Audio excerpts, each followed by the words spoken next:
Watson was an inmate at a California prison, sharing a cell with David Bob and Louis Canty, both of which were serving life sentences for aggravated sexual assault of an underage child.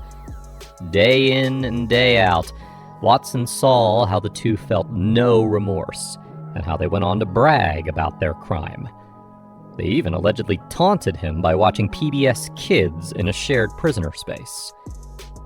"I could not sleep having not done what every instinct told me," said Watson in his confession letter.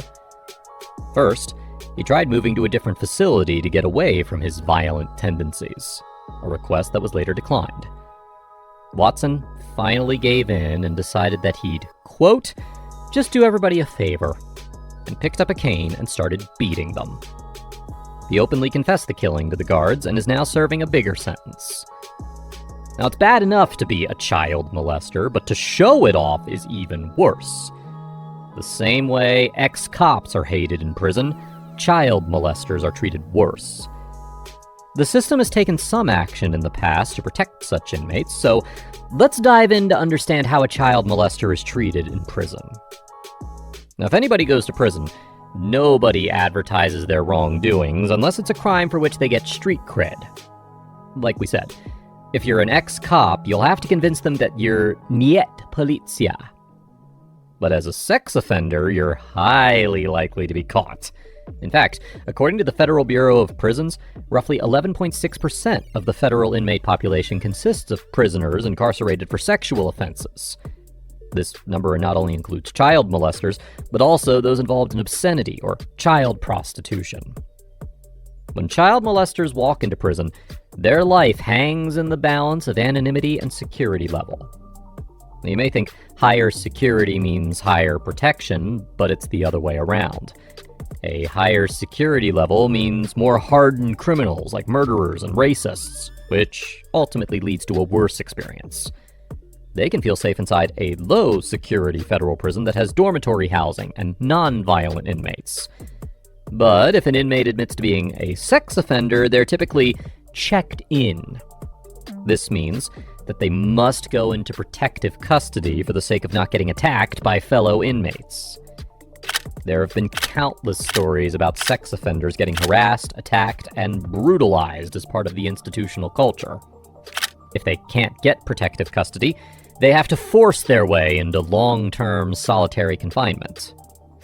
Another safe place is the rougher yards. If they don't check in there, they're sometimes beat off a yard. Whether it's in the chow hall or in front of the lieutenant's office, prisoners knock the sex offender to the ground and stomp them in the prison guard's view. To avoid being the next David Bob or Louis Canty, first things first, don't brag. There's nothing to be proud of here. Keeping a low profile is important, and there's no need to needlessly carry a fake alias because some prisoners can get background checks pulled and can verify. Let's now take you through some of the worst deaths reported in prisons of child molesters and sex offenders, starting with the brutal murder of the loudmouth, Mr. Robert Munger. In 2020, Shane Goldsby was moved to the Airway Heights Corrections Center, or AHCC, in Washington, where he was a cellmate with the convicted child molester, Robert Munger. Goldsby shared how Munger bragged about his crimes. Considering that he was charged with first-degree child rape, 3 counts of child molestation, and first- and second-degree child porn possession, you can imagine Goldsby's ears were full. According to Goldsby, quote, "He kept giving me details about what happened and what he did, about the photos and videos of him doing this stuff."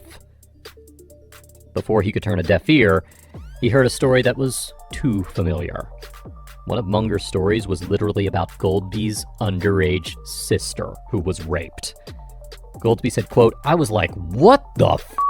This stuff doesn't happen," he told the local broadcaster KHQ. "You're talking the same institution, the same unit, the same pod, and the same cell as this dude. That's like hitting the jackpot in the casino 7 times. Seeing it as an opportunity of a lifetime, Goldsby hit Munger in the face and head area about 14 times, then stomped on his head at least 4 times, gave him a few kicks, and walked away. Munger ultimately died of his injuries. Now, this all seems too good to be true, isn't it? This is why Goldsby felt that it was a setup, and that the prison officials intentionally put him face to face with him. Next up, we have a former Cobb County church and school volunteer named Cesar Pastrana, who admitted to molesting 9 boys. In 2012, he was sentenced to life in Hancock State Prison in Sparta. In March 2020, a fight broke out at 12:15 p.m., leading to the death of Pastrana. According to the Georgia Department of Corrections, quote, agents have reason to believe offender Cesar Pastrana died as a result of injuries sustained during an altercation involving another inmate on March 13th. Although it is not clear whether his death was related to the crimes he committed against minors or whether it was an unrelated incident, many believe that the other inmate attacked him for abusing innocent children. For now, his death is ruled out as homicide.